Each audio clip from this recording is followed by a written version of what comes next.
Selamat datang di Optis, obrolan para tifosi sepak bola. Halo kawan-kawan semua, semoga kalian semua sehat walafiat, dilimpahkan rezeki yang berlimpah, dimanapun kalian berada dilindungi oleh Allah Subhanahu Wa Taala, oleh Tuhan Yang Maha Esa. Dan kalau misalnya pagi-pagi kalian semangat dengerinnya, kalau misalnya sore-sore kalian mungkin bisa sedikit jadi penghibur melepas penat. Kalau malam ya mungkin bisa jadi teman tidur yang nyaman. Di pembahasan kali ini, mungkin ini pembahasan yang membosankan tanda kutip ya, karena kita akan membahas mengenai derby nih. Gak bosan-bosan, tahun lalu derby, tahun ini derby lagi gitu ya. Yang paling dekat ini tentunya derby della Madonnina antara Inter melawan AC Milan, yang akan dilaksanakan tanggal 21 ya. Inter versus Milan. 22 September teman-teman, di mana ini akan Inter yang menjadikan akan bertanding di kandangnya Inter gitu. Inter sebagai tuan rumah di sini. Nah, gue langsung aja. Ini karena pembahasannya membosankan, gue singkat aja jadinya bahas ini ya, biar kalian juga dengerinnya nggak bosen gitu ya. Mungkin gue sebagai Milanisti akan mengatakan sedikit bahwa performa Milan itu memang belum baik musim ini, berbanding terbalik dengan saudara sekotanya yaitu Inter, atau rival sekotanya bukan saudara sekota, yang meraih 2 kemenangan dan 1 hasil imbang ya Al ya. Ya. Poin 7 sekarang. 7 poin. Ya langsung aja gue ke Rangga dulu nih. Rangga, sebagai manusia yang mencintai Napoli, Iya. yang tidak ada sangkut pautnya dengan derby ini, Betul. berikan pendapat objektif Anda. Waktunya 2 menit dari sekarang. Terkait apa nih? Terkait derby antar kota Milan. Terkait derby antar kota Milan, dan gimana kira-kira pertandingannya, akankah membosankan, akankah defensif, atau akankah ada tensi tinggi pasti ada nih ya. Mungkin Theo berantem lagi sama Dumfries gitu, sama Dumfries gitu kan. Atau gimana Rang? Maksudnya dengan taktiknya Fonseca yang sekarang, terus juga Simone Inzaghi dengan taktiknya yang gue lihat lebih improve, lebih banyak varian, walaupun memang rasanya masih sama nih, tapi kayak ada mix vanilla, mint, coklat, itu kayak lebih variatif gue lihat. Karena pemain-pemainnya juga mendukung. Silakan. Tadi dari 2 menit gue kayaknya satu menit diambil. Iya udah ulang.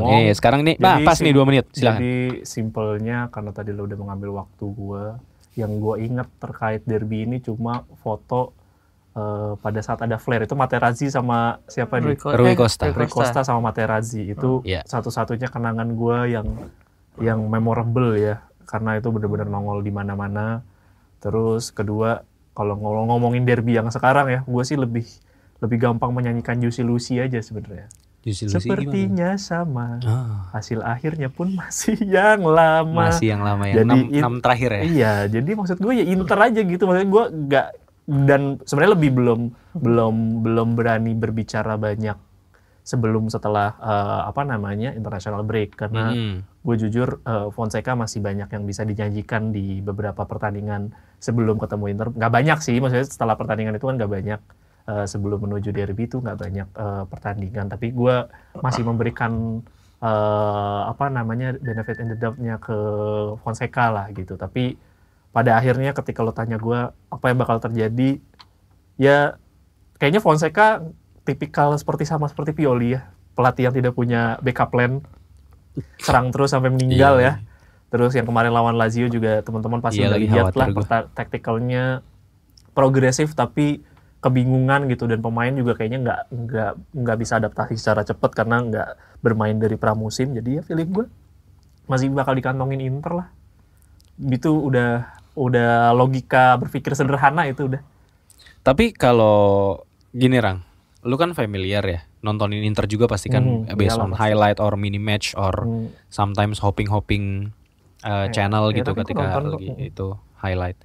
Cuman kalau lu ngelihat, kita udah tahu taktiknya Inter gimana. Kalau dari taktiknya Milan sendiri, sebenarnya ada nggak sih beberapa hal yang bisa di adjust gitu, yang kira-kira bisa merepotkan Inter? Atau malah kalau lu ngelihat taktiknya Fonseca, yang mereka mainin skemanya Fonseca, itu malah jadi makanan Inter. Karena gue punya feeling dia makanan Inter. Makanan Inter. Dan Fonseca gue ngelihat di beberapa pertandingan terakhir tidak berusaha untuk mengadaptasi taktikalnya dia untuk bisa bermain lebih tenang gitu loh. Atau minimal ya kalau gue jadi pelatih baru gitu ya, atau jadi bos baru kan gue biasanya adaptasi dengan cara kerja lama aja dulu. Maksudnya lihat dulu cara kerja lama seperti apa, perlahan lo masukin idealisme lo untuk sistemnya bisa berjalan sedikit demi sedikit. Enggak ketika lo melakukan perubahan secara radikal pasti lo tahu adaptasinya bakal lama dan pembangkangan pasti akan terjadi. Iya, dan itu udah terjadi loh. Biarpun itu banyak yang ya pro cons lah, fans Milan juga banyak yang bilang bahwa ya orang baru dimasukin ngapain gua harus ikutan cooling break ngomongin taktik, kan gua udah masuk dari tadi gitu. Maksudnya kan gua baru masuk, pasti taktik lu juga apa yang berubah tiba-tiba masa gua disuruh jadi back dua-duanya kan nggak mungkin gitu.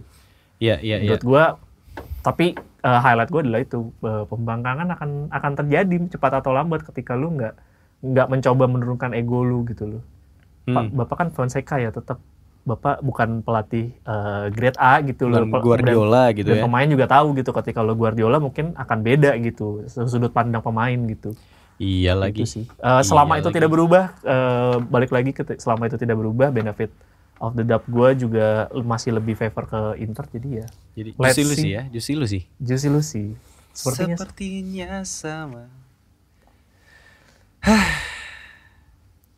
Gue harus menghela nafas dulu karena gue mengamini omongan-omongan lu, tapi gue masih punya argumen sih. Gue pengen ke rival sekota gue dulu nih, Bapak Rinaldi Rizky Aufahak. Sebenarnya Inter ini kalau lu lihat stabil-stabil aja atau sebenarnya ada gejolak-gejolak sih, El? Atau gimana, ini siap banget, seberapa siap Inter? Iya, sebenarnya kan kalau kita ngomongin pramusim Inter nggak terlalu oke ya, karena ditinggal beberapa pemainnya, terus di awal musim juga menurut gue juga bukan yang performanya langsung oke gitu. Cuman ya perlahan-lahan memang grafiknya naik nih, lawan Lecce clean sheet walaupun belum meyakinkan, dan lawan Atalanta ngacong. Iya, terus tiba-tiba lawan Atalanta bisa clean sheet dan nyetak 4 gol gitu kan. Jadi memang kalau dari grafiknya itu lagi oke, cuman ini lagi-lagi ada jeda internasional yang kita belum bisa tahu nih ke depannya, apakah ada yang cedera tiba-tiba amit-amit, terus ada yang kurang fit gitu. Terus ini Barella juga kan walaupun operasi ke hidung kan, cuman nggak tahu nih bakal ngefek atau napas. Al. Soalnya Iya. Lanjut. Sorry. Soalnya ada yang menarik kalau kalian pernah dengar ceritanya Seedorf, Clarence Seedorf. Yep. Itu tuh dia di Inter oke, pembelian yang cukup wah lah. Kan terus dia digadang-gadang jadi pemain yang bakal bersinar di Inter, tetapi ternyata banyak cederanya. Iya. Terus akhirnya dia pindah langsung ke Milan kan. Rival. Yeah. Dan di Milan dia itu ada operasi cabut gigi yang ngeganggu giginya itu, dan tiba-tiba nggak pernah cedera lagi dan langsung jago. Dan memang ternyata ada hubungannya, giginya sakit itu ke permainan sama ke syaraf sama ke otot-otot lain itu ada hubungannya. Jadi memang mempengaruhi kebugaran dia. Nah, siapa tahu nih hidung juga ada kan. Karena hidung, gigi itu salah satu pusat syaraf juga kan. Tapi yang nyambung itu telinga, hidung, tenggorokan, gigi enggak, Gigi itu paling gigi emang paling banyak. Gigi tapi maksud gua iya. Jumlah total syarafnya banyak. Iya, tapi kalau hidung tuh nyambungnya sama tenggorokan bukan sama gigi. Ya, jadi belum tentu apple to apple nih gitu. Tapi kan siapa tahu dengan apa namanya hidungnya dioperasi, apa namanya, VO2 max ya. VO2 max-nya lebih meningkat. Ya. Kalau gigi itu memang ke otot, lebih ke situ, ke tulang. Iya, make sense. Ya oke lah, udahlah intermezzonya itu.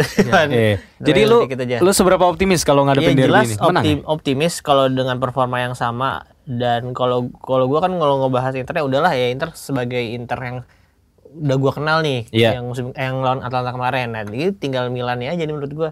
Gue dari kemarin tuh bilang Milan itu sebenarnya bukan butuh pemain jago, cuman butuh sosok leadership. Gue setuju. Mau itu dia sebagai pemain atau pelatih atau siapapun lah di dalam tim itu, karena ya tadi kata Rangga mulai ada bisa jadi mulai ada pembangkangan atau ada gerakan-gerakan yang gerakan bawah tanah. Iya, maksudnya tim pemain-pemainnya udah bikin kelompok dalam kelompok sendiri gitu, jadi tidak sesolid mungkin ketika masih ada Ibrahimovic atau masih ada Maldini.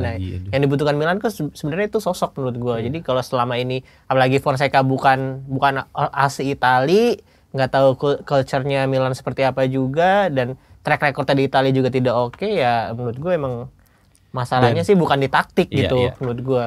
Ini dan mulai terjadi seperti Rudi Garcia dengan Napoli.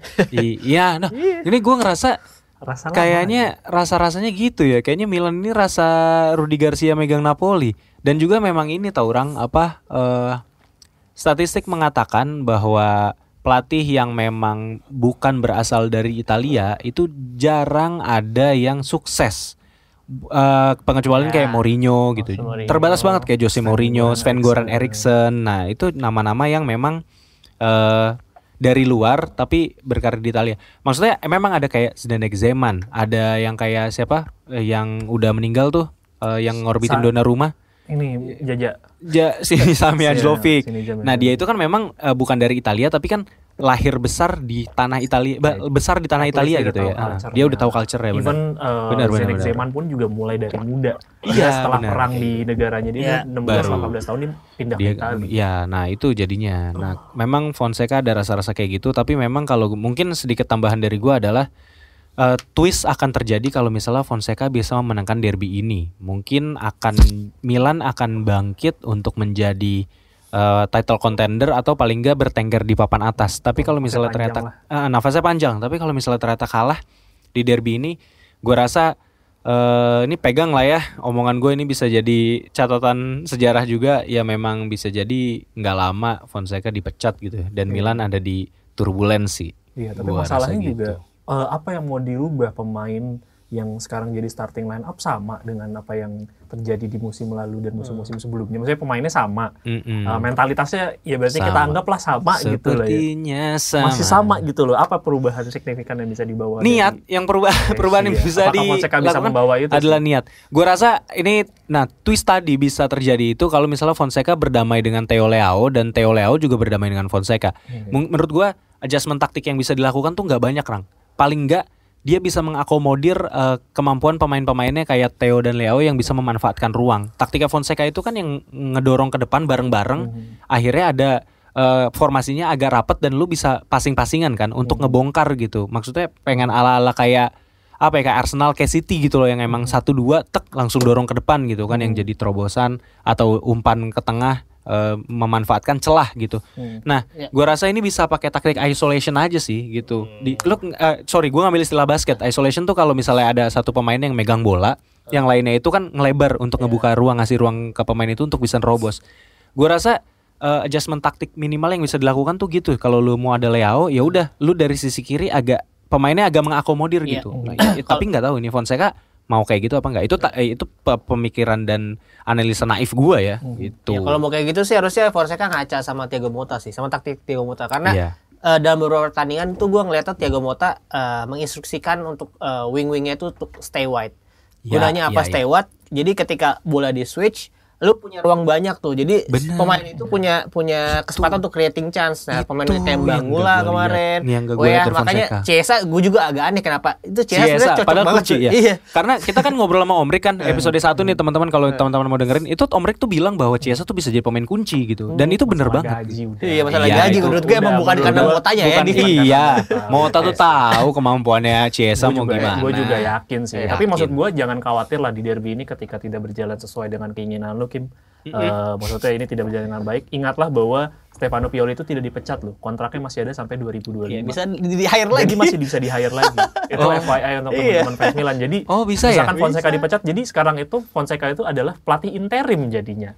Karena pelatih aslinya sedang holiday sampai tahun depan. Kecuali dia ada tim yang mau nge-hire dia. Jadi kontrak dia di Milan selesai, pindah ya udah, misalnya ke Juventus nih, udah Juventus dia yang bayar gajinya. Jadi ada plan B. Jadi hukum kontraknya tuh kayak gitu ya. Jadi karena memang belum pindah klub gitu, belum ada kontrak yang ini. Jadi emang bisa di-hire lagi dan ada aturan FIFA tidak boleh dua manajer dalam satu waktu, kan tidak ada aturannya. Oh iya, jadi bisa nerusin ya? Bisa, gitu atau ya? Sekarang Fonseca role-nya di asisten pelatih kali sekarang. Keren. Terus dia punya asisten pelatih, asisten pelatih gitu. Keren. Tapi ini gue juga ingin berharap kepada Fonseca agar segera berdamai dengan Theo lah, supaya Theo bisa dimainkan di derby. buat Derby berantem Milan. sama Dumfries Iya, kan.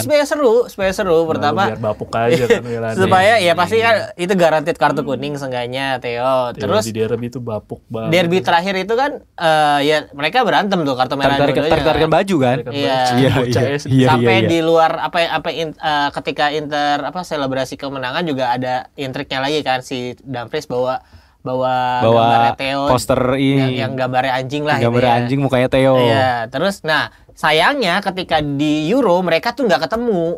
Berarti ketemu tapi nggak terlalu panas. Nah, makanya gue pengen balik lagi nih di Milan. Dia dimainin mereka berdua biar ketemu lagi, ada intrik-intriknya lagi. Iya benar. Nah, udah pokoknya gitu aja ya, karena bahas derby, karena kayaknya kalau untuk derby bahas taktik apa segala macam udahlah bosen pasti kalian dengernya. Mending gue jelasin aja nih bahwa yang mau kita bahas kali ini adalah derby-derby apa aja sih yang ada di Italia gitu ya. Ini adalah pelarian saya terutama ya sebagai fans Milan untuk tidak membahas derby yang akan dilaksanakan di bulan September ini. Jadi gue pengen ceritain dulu derby della Madonnina. Ini profil singkat dari derby della Madonnina. Jadi derby della Madonnina ini adalah salah satu derby yang paling populer di dunia gitu ya. Kenapa namanya Madonnina? Madonnina ini diambil dari patung Bunda Maria yang berdiri di atas katedral Milan gitu kan. Jadi derby ini juga makin panas itu karena memang stadion dari kedua tim ini sama gitu kan, intensitas rivalitasnya jadi berasa banget nih. Habis itu juga AC Milan itu didirikan oleh pekerja-pekerja Inggris di tahun 1899, jadi dia komunal gitu modelannya. Sementara Inter itu dibentuk oleh di 1908 para pendukung yang tidak setuju dengan kebijakan Milan yang sistemnya komunal yang cuman pengen mainin pemain-pemain dari Italia gitu. Jadi tapi dari sejarahnya juga bahwa AC Milan dan Inter Milan ini adalah klub orang miskin dan klub orang kaya juga, ada. Jadi emang Inter itu didirikan petinggi-petingginya itu memang dari orang-orang Milan juga gitu, dari orang-orangnya AC Milan juga yang akhirnya nggak setuju cabut ya, tapi mereka kayak ada yang ngebosin gitu lah. Kalau yang tadinya mereka tuh main kayak patungan nih kasarannya gitu ya, mungkin gue gambarin singkat aja analogi. Tapi kalau ketika misalnya pas dia cabut pindah ke Inter kayak enggak, mainnya gini profesional nih gitu, jadi pemain-pemainnya gue bayar gitu. Nah itu yang akhirnya bertahun-tahun, beratus-ratus tahun, happy-nya, untungnya rivalitasnya ini nggak hilang, Beda banget sama yang terjadi di Liga Inggris. Kayak kemarin gue baca berita ada nggak senangnya para netizen dan juga para fans bahwa Lisandro Martinez itu udah foto bareng sama Alexis McAllister ketika MU kemarin kalah 3-0 sama Liverpool. Kayak sambil senyum-senyum aja, jadi kayak udah nggak ada rasanya. Jadi mereka ini kayak mereka ini mercenary aja gitu. Sama Dan kayak itu, Lukaku. Iya, maksud gue di Inggris itu udah nggak, di luar fans ya, maksudnya pemain itu udah nggak ada tegangan atau apa ya namanya, flare, api, udah nggak ada apinya buat gue sih. Betul. Makanya kan Roy Keane juga bilang ini kalau bocah ini ada di era gue, ini gue pukul pasti, kalau dia jadi kapten pasti dia pukul karena ya memang udah nggak ada apinya. Maksudnya ketika lo menjaga tensi itu sebenarnya kan itu berdampak positif di lapangan gitu loh, maksud gue setuju. Jadi maksud gue di luar as an athlete itu, kan Evra juga ngomong, ini gue jadi masuk ke Premier League lagi. Gak apa-apa. Evra sama si Tevez kan dia masih akrab kan, even Tevez pindah ke City pun dia masih ngobrol bareng, tapi dia sampai nyembunyi itu dari Sir Alex Ferguson. Jadi untuk ngejaga marwah derbynya juga gitu, maksudnya pertemanan di luar lapangan penting, tapi lu ketika ketemu di lapangan ya udah hal yang beda gitu, lu mesti jaga tensinya itu. Bener, dan lu nggak harus menunjukkan itu ke publik bahwa lu baik-baik saja. Maksudnya ya itu private aja. Publik itu justru taunya ya kita tetap saingan gitu. Jadi karena itu untuk ngejaga semangat kompetisinya juga menurut gua. Sih, maksud gua kan? Itunya sih. Even kita ngomong di Italia pun dengan tensi yang panas pun juga terkadang gue melihat aura-aura profesionalismenya itu masih ada gitu sih, kayak tosan di lorong sebelum pertandingan. Iya bener. Gue udah nggak merasakan seperti gue menonton bola mungkin 20 tahun kejauhan lah, 15 tahun lalu pun atau 10 tahun lalu pun juga masih ada gitu, dapat tensinya kayak kita nonton derby gitu loh. Tapi sekarang ya udah gak gua rasa gitu. Tapi mungkin kalau lo balik lagi ada apa aja lagi, Kim?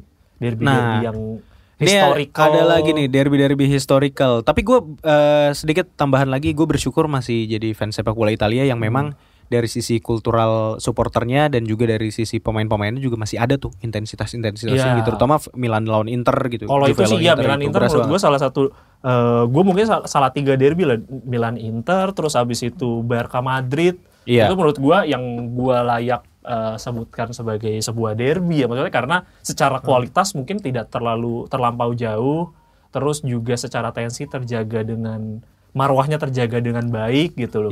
Sama derby Manchester, maksudnya mesti diakui derby Manchester juga masih cukup panas gitu. Biarpun kualitasnya gapnya udah jauh ya gitu. Iya, benar sih. Tapi Milan iya. Lanjut lagi gue pengen ngebahas move on ke derby della Capitale antara AS Roma lawan Lazio. Nah, ini juga panas. Nah, kita yang akan bahas itu tuh kayak derby ini tuh yang paling memorable buat kita tuh gimana sih gitu dari semua derby-derby yang akan kita sebutkan ini, dan kita akan menjelaskan secara detail nih untuk mungkin nggak semua tapi sedikit aja yang udah kita pilih, yang udah kita kurasi. Derby della Capitale ini adalah derby yang masih panas di musim lalu juga kan, terakhir kayak belum lama lah masih berasa.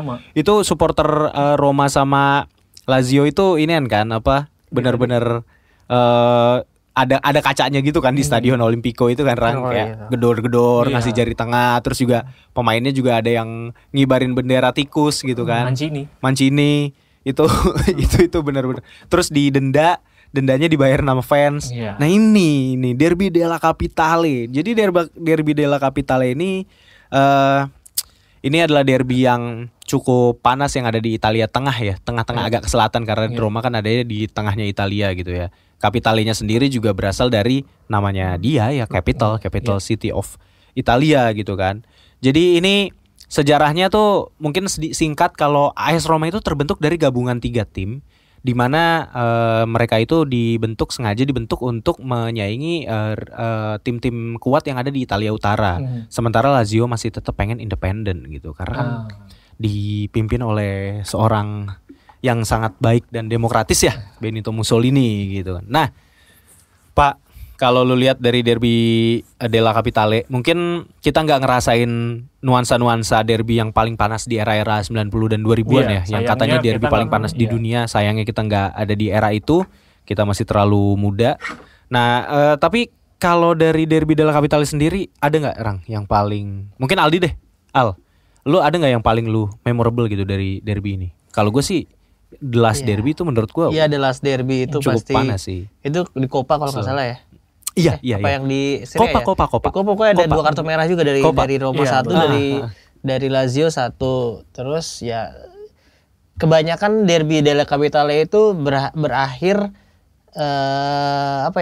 dengan minimal ya, gue nggak tahu secara statistik resminya ya, cuman pasti kartu kuningnya tuh pasti di atas 3 atau 4 lah, bahkan kadang-kadang udah selesai pertandingannya gitu masih ada yang di kartu kuning. Iya kan, kartu kuning kan. Jadi emang secara tensi memang lebih panas sebenarnya, karena supporternya pun masih menurut gue dibanding Derby Milan ya, maksudnya supporter mereka tuh masih lebih lebih ultras gitu. Gokil banget. Kalau Raga lu kan udah pernah ke Milan juga kan, soalnya lu ngeliat kalau di luar stadion ya fans Milan sebenarnya nggak terlalu yang gimana kan, dibandingkan di Roma itu lebih tusuk-tusukan kan. Roma lumayan. Cerita dikit. Enggak sih, maksud gua karena semua ibu kota kan selalu keras ya, maksudnya kita sama tahu ya. Ibu kota itu memang lu digembleng lah, maksudnya segala hal di situ lu ya the fittest survive gitu. Ketika lu masuk ke ibu kota tuh selalu sudut pandangnya begitu. Makanya memang secara orang-orangnya even lo di selatan juga kan orang bilang selatan itu kota mafia kan. Cuma maksud gue lebih keras ibu kota sih. Gue lebih jujur sih lebih keras ibu kota gitu loh. Biar itu markas mafia, gue merasa lebih nyaman ketika gue di selatan dibandingkan gue di Roma gitu loh. Karena ya gimana ya, maksudnya keras aja gitu, nggak ada orang senyum. Bener-bener karena lu ngerasain fast pace gitu ya. Terus juga ya. Terus waktu lu ke store-nya, lu sempet main ke store Roma sama Lazio apa lu ketemu supir taksi terus cerita kayak Roma? Enggak, karena gue lagi belanja. Tusuk-tusukan apa kayak yang lu cerita tuh? Gue lagi belanja terus kayak ketemu fans Roma, ya gitu memang kayak pride-nya tuh memang tinggi banget gitu loh. Tapi kacau banget ya, maksudnya gue bisa bilang orang Italia agak norak juga ya, sama kayak ya sih, bukan norak apa? Fans sepak bola kan selalu begitu gak sih? Iya sih. Menurut gue begitu sih. Menurut gue begitu karena memang sepak bola itu kan mencakup segala kalangan gitu, kalangan atas maupun kalangan bawah. Mungkin yang kita lihat yang aneh-aneh itu memang yang berada di kalangan bawah yang butuh identitas, butuh hiburan yang emang pelariannya gitu. Iya, menurut gue itu identitas dunia utopianya mereka. Identitasnya mereka dengan klub itu gitu loh. Jadi ketika identitas lo diganggu, klub lo diganggu, berarti kan secara tidak langsung identitas lo secara personal juga diganggu. Makanya terlihat agak barbar gitu. Jadi pakai hati banget emang. Iya, pakai hati banget, terlalu dipakai hati sih. Jadi ya gitu sih kalau gue ngelihatnya memang lumayan barbar sih. Iya. Tapi memang gue nggak bisa ngebedain fans Lazio dan fans Roma. Terkadang jadi di daerah-daerah Roma itu tertentu ntar lo kadang lihat benderanya Lazio, kadang lihat benderanya Roma.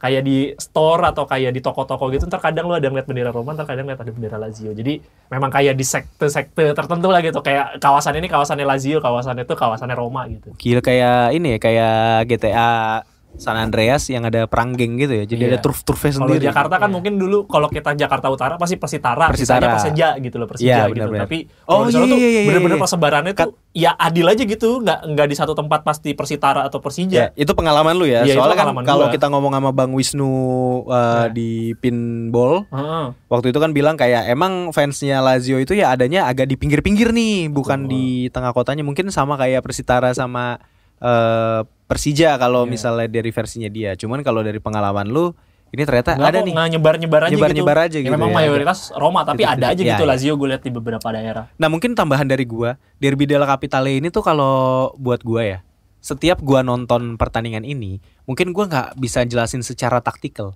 Bukan karena gua nggak mampu, tapi karena ketika mereka main, mereka udah nggak mikirin taktik gitu loh. Mereka punya nih di atas kertas, oke 4-2-3-1, 4-3-3, 4-4-2 or something. Tapi mainnya ya udah, lu bener-bener passing, terobos, lari, pokoknya lu emang pakai otot banget nih dua-duanya. Nah itu, jadi kalau penggambaran gua untuk Derby della Capitale selalu seperti itu. Agak berbeda dengan Derby della Madonnina yang masih ada taktik-taktik, skill-skillnya gitu. Mungkin karena pemain-pemainnya juga lebih apa ya?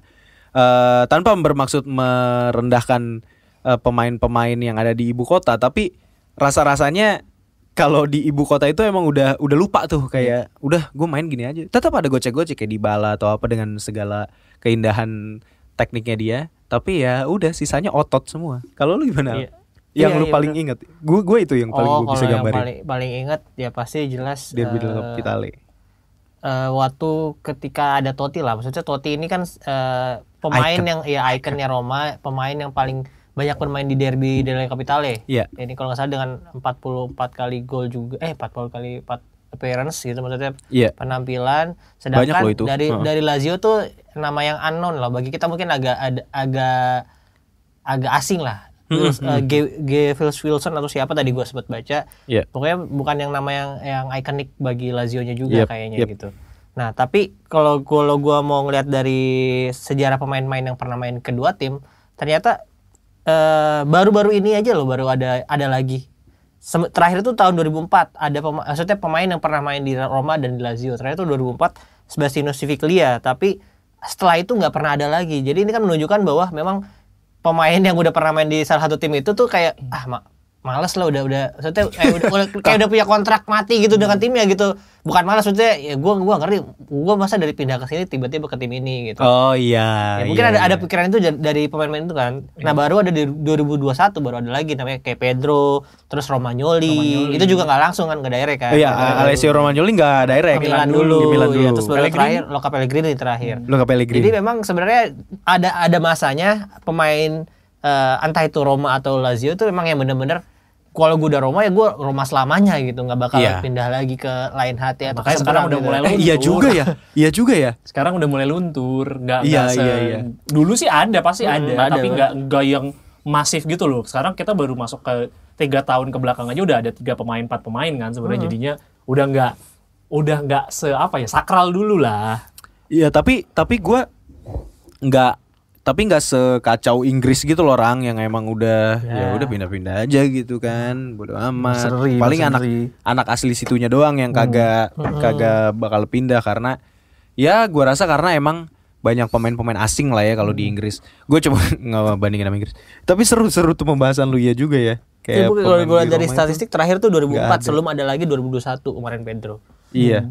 Iya, dibandingkan Milan sama Inter tuh lebih banyak Milan sama Inter pindah-pindahan. Yang pindah-pindah lebih ya. normal Seedorf, gitu. Andrea Seedorf langsung Pirlo. direct, ya Pirlo juga. Kan Seedorf juga tukar pemain kan? Hah? Seedorf juga tukar pemain. Ya, gue juga lupa. Gelandang. Gue Iya, lupa lah terus pokoknya. Iya. Hakan yang terakhir, aduh kayak itu. Tapi Hakan kagak diancam ya di Milan maksud gue kan. Ada lah, pasti ada. Tapi udah nggak Kayaknya mungkin nggak ada deh. segitunya. Iya, pasti kan kata-katanya gitu. Suka pasti ada kayak lu kalau ngeliat banner-banner ultras mah pasti ada aja Kim. Cuman ya gitu. Iya, cuman nggak. Gue rasa kayak fisik mah ya dilindungin lah ya, Ya, dilindungin hukum betul. segala macam. Nah, itu teman-teman seru juga ya. Daripada bahas derby della Capitale, derby della Madonnina kan. Nah, terus ada lagi Rang, derby yang seru nih yang mungkin kita akan bahas keseruannya. Itu ada, gue sebelum masuk ke yang bahasan pamungkas yang akan dijelaskan panjang ya oleh kita berdua, kita semua di sini, kita bertiga. Ini ada derby d'Italia dulu nih. Walaupun ini bukan derby satu kota gitu ya, tapi ternyata rivalitas dari kedua tim ini tuh udah ini nih menembus batas-batasan kota. Ini ada derby d'Italia antara Juventus lawan Inter Milan. Gua coba kulik-kulik. Terima kasih ChatGPT gitu ya. Ini ternyata belum lama banget gitu, belum lama banget. Di tahun 98 itu pernah ada pertandingan, ini keputusan kontroversial dari wasit yang nggak ngasih penalti ke Ronaldo Luis Nazario. Karena ada kontak dengan Mark Luliano dari Juventus. Terus Juventus jadi menangin Serie A musim itu. Nah itu mulai tuh terbangun. Sebenarnya udah lama ya, tapi mulai dari situ tuh gua lihat tuh terbangun rivalitas yang lebih kayak sensi-sensiannya tuh ada. Habis itu tuh di tahun 2006 skandal Calciopoli juga itu melibatkan Juventus dan akhirnya yang diuntungkan di situ tanda kutip Inter, dan banyak tuduhan-tuduhan miring kan. Katanya waktu itu si presiden Inter tuh Massimo Moratti kan, si Massimo Moratti yang katanya emang dia nih biang keladinya yang fitnah-fitnah, yang akhirnya malah apa ya, ini sebenarnya cara permainan politiknya dia untuk menguasai sepak bola Italia gitu. Kalau nggak salah itu kata si presidennya Juve yang di ban akhirnya Luciano Moggi. Nah, kalau lu sendiri Al, jujur ya, antara pertandingan antara Juventus lawan Inter ini nggak gue bisa ngakuin gue nggak terlalu banyak nontonnya yang bener-bener khusyuk gitu. Nah mungkin kalau dari lu di pertandingan antara kedua tim ini tuh apa yang paling memorable buat lu gitu Al, di derby della Italia? Iya. Iya, mungkin tadi gue nambahin dulu untuk nama derby d'Italia tuh sebenarnya dikasih oleh jurnalis Italia. Iya, benar. Yang namanya Gianni Brera pada tahun 1967. Jadi udah lama banget sebenarnya kan. Karena alasan dia tuh karena ya letak kedua klub walaupun nggak sekota tapi dua-duanya terletak di Italia barat laut lah. Jadi memang awal asal muasalnya itu. Cuman kan kesini kan karena di Italia karena dua tim ini belum pernah turun ke Serie B sebelumnya ya, sebelum si Calciopoli itu. Iya, betul. Sejarahnya seperti itu. Sini kan ada omongan seperti itu. Nah, tepat. Kalau yang memorable itu gue sih recent ya, karena Juve yang dulu tuh gue ya belum nonton gitu. Tapi kalau yang dari cuplikan-cuplikan ya pasti itu highlight-highlightnya kayak momen Ronaldo Giuliano, terus ribut-ribut yang lainnya. Tapi kalau yang sekarang tuh gue, kalau yang paling memorable ya Perisic versus Cuadrado sih. Beberapa pertandingan terakhir ya selama mereka masih main di Inter dan di Juventus selalu ada intrik kayak Dumfries sama Theo gitu. Ya ada momen si Cuadrado kayak dicekek walaupun kayak gimana ya? Enggak tangannya. Kayak dicekek lah, tapi sebenarnya itu kayak dia megang doang, bukan ngecek ke atas gitu. Ngerti. Bukan cokslem. Karena angel fotonya aja kayak dicekek gitu. Terus gue ngerti. Cuadrado nyangkutin kakinya di Perisic itu membuat akhirnya Juventus juga menang di musim itu, musim terakhir Juventus juara.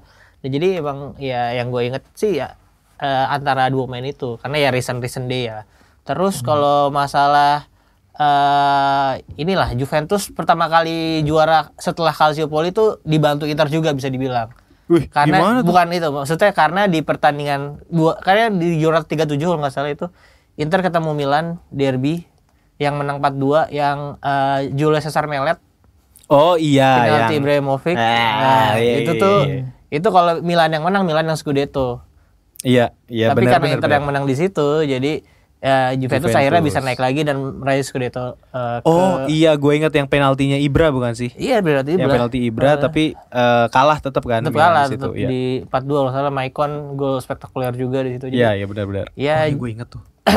Kalau gue sama Juve sekarang sih kalau pribadi ya udah bukan yang terlalu gimana-gimana. Maksudnya lebih ke Milan justru sekarang.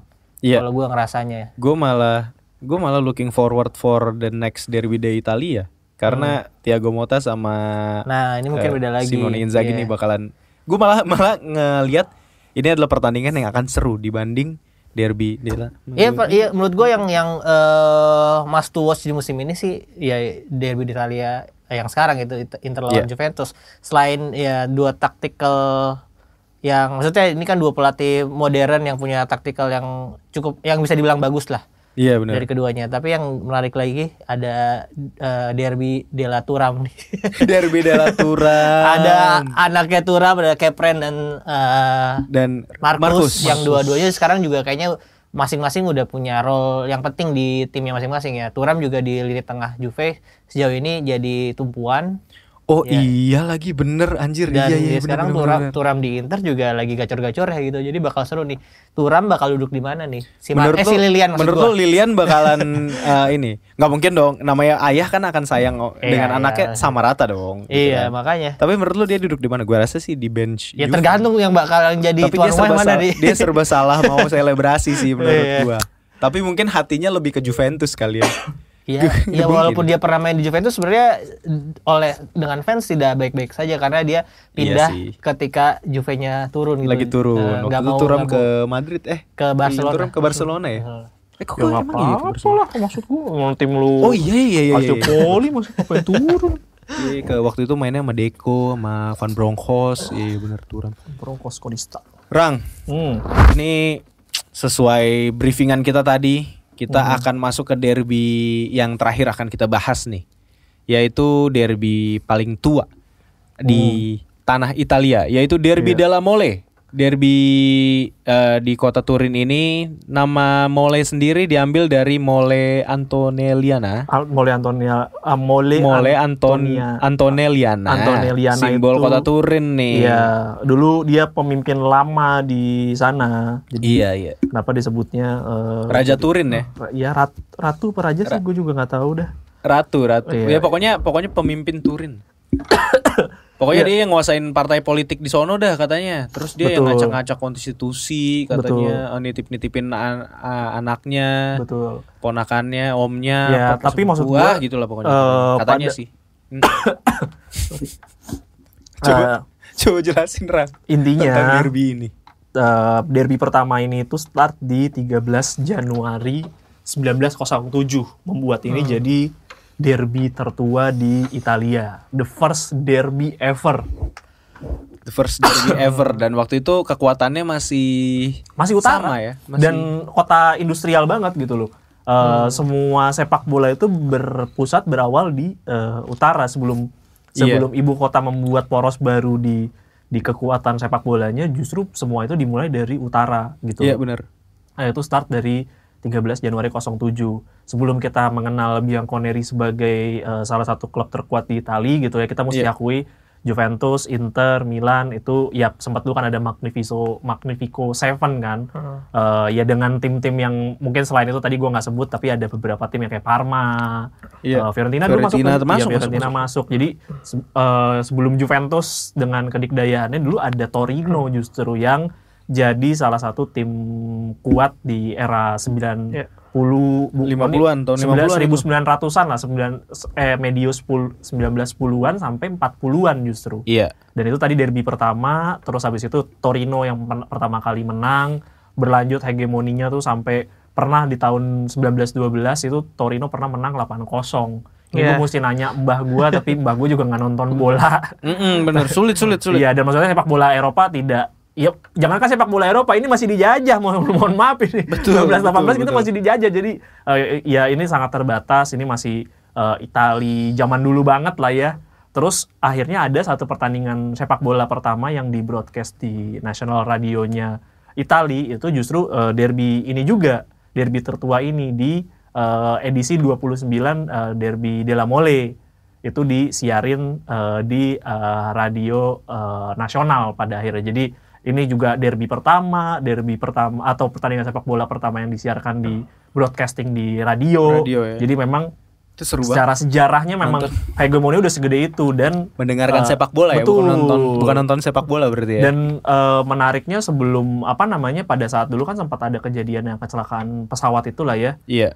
Gue lupa tahun 40-an ya dia, gue nggak tahu 48 kalau nggak salah. Superga. Pokoknya ya, Superga lah itu nama tragedinya Superga. Setelah itu tuh sebenarnya Torino punya legend namanya itu Gigi Meroni. Yeah. Nah, itu sempat ada kejadian dia mau diambil sama biasalah siapa lagi ya, Agnelli dengan kekayaan Fiatnya dia pengen coba beli. Terus setahu gue kalau yang gue baca itu sempat disabotase Fiatnya. Jadi sampai akhirnya entah gimana si Gigi Meroni akhirnya tidak jadi pindah ke ke Juventus. Jadi memang intrik banget ya. Intriknya memang sepanas itu sampai Gokil. terakhir itu pernah gue lupa spesifik tanggalnya yang gue pernah baca gue dulu lupa lah masih baca blog atau baca berita baca berita koran, tapi dulu itu sempat ada kejadian kayaknya ya Juventus itu baru bounce back ke Serie A lagi setelah kasus Calciopoli.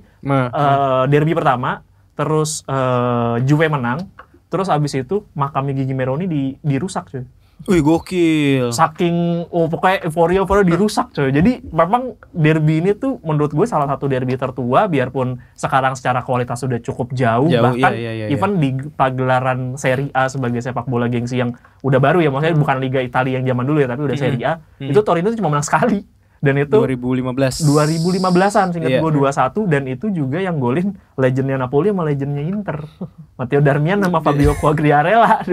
Jadi itu bener-bener kalau ngomongin di era modern sebenarnya udah nggak layak dibilang derby, tapi kalau bicara masalah historical, Torino ketika dapat 1 poin lawan Juventus di derby itu buat mereka kemenangan karena dengan kualitas gap yang sangat jauh, dan kita tahu Juventus dengan kemampuan finansialnya si kaya dan si miskin banget merepresentatifkan si kaya dan Torino sebagai kaum pekerja si miskin, itu buat mereka ya kayak berkah banget gitu loh ketika dapat seri.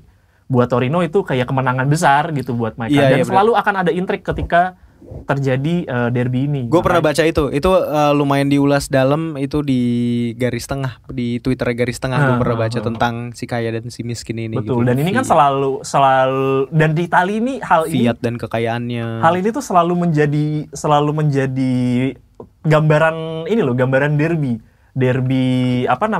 matahari, Derby del Sol antara Napoli dan Roma, antara ibu kota dan kota selatan yang miskin itu. Kenapa disebut derby matahari? Karena dulu zaman 28 pertama kali derbynya itu main di daerah yang mataharinya terik gitu. Terik matahari, jadi makanya akhirnya namanya itu sangat simpel, bukan? Sangat simpel. Jadi tapi mengintrikkan antara si kaya dan si miskin yang menjadi derby itu di Italia udah cukup banyak digambarkan gitu loh. Antara kualitas ketika ya David and Goliath-nya muncul, nah itu jadi tampilan derby baru gitu di luar derby-derby yang sifatnya apa ya kita ngomongnya lebih mewah lah ya kita ngomongnya kan kayak Inter Milan itu kan udah mewah banget, Inter Juve, so itu mewah gitu loh. Derby yang raksasa gitu, kita tahu sama-sama The Giant Killing gitu loh dua-duanya. Jangan killing mah kecil-kecil ya berarti ya antara pertarungan antara Titan gitu dua-duanya gitu.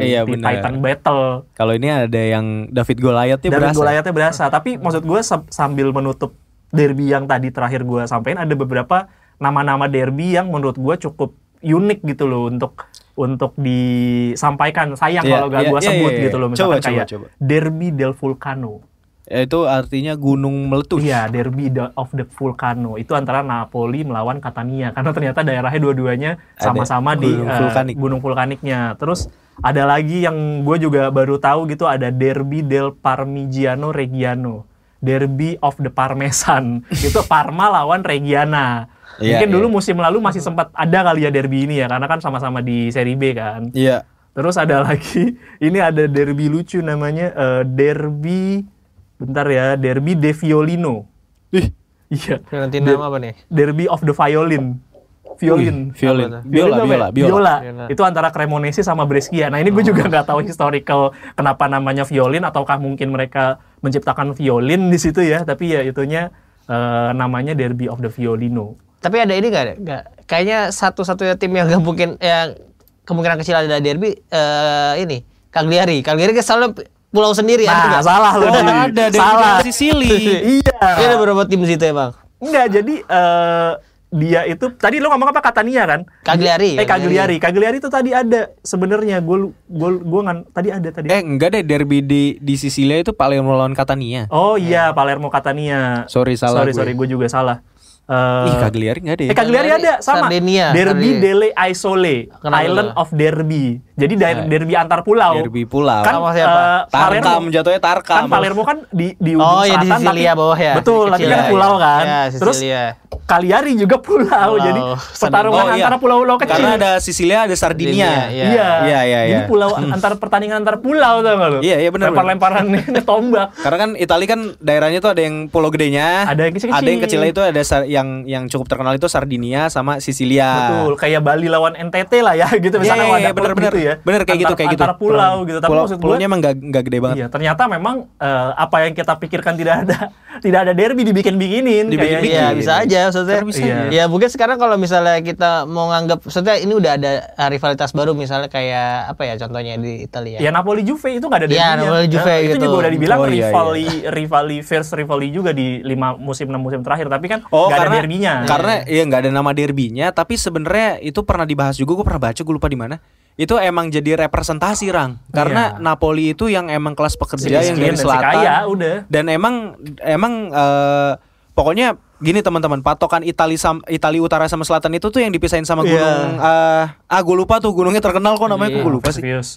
Apa? Bukan Vesuvius. Bukan. Vesuvius itu selatan. Iya gunung apa gitu pokoknya. Nah itu pemisahnya tuh di situ. Jadi utaranya Italia dibilang yang itu, yang selatan yang itu Iya, gitu. Nah, kayak Salerno ke bawah iya, itu udah selatan. bener. Nah jadi gitu. Tapi mungkin ini bridging untuk episode lainnya gitu ya, yang akan kita bahas nantinya. Pasti kita akan ngebahas juga tentang ultras ini, karena Ultras, kan ngebahas derby itu culture ultras ini yang bikin sebenarnya derbynya jadi makin panas gitu ya. Betul. Iya, jadi mungkin itu aja teman-teman. Terima kasih sudah mendengarkan. Semoga kalian juga terhibur. Ini pembahasan derbynya nggak melulu soal derby Della Madonnina gitu kan, karena kan udahlah nggak usah dibahas derby Della Madonnina. Udah gitu aja ya teman-teman ya. Terima kasih. Thank you teman-teman. Bye-bye. Ciao. Bye.